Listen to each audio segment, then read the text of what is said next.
গোপন ইবাদত বাড়ানোর উপায় কি? আমি আপনাদের সামনে 6টা উপায় বলবো, একটু মনে রাখেন। বলেন কয় উপায়? 6 উপায়। 1 নম্বর উপায়, অন্তরের ইবাদতে মনোযোগ দেওয়া। 2 নম্বর উপায়, অন্তরের ইবাদতে তো প্রথমে মনোযোগ দেওয়া। 2 নাম্বার, সৎ আমলের নিয়ত করা। বলেন তো 2 নাম্বার কিসের নিয়ত করা? নিয়তের সম্পর্ক কি বাহ্যিক অবস্থার সাথে না কলবের সাথে? এটা গোপন বিষয়।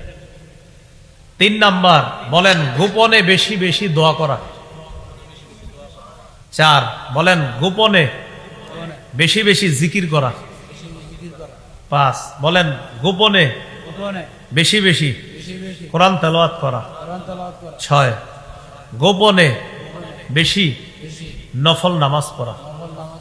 এই 6টা কাজ যদি করেন তাহলে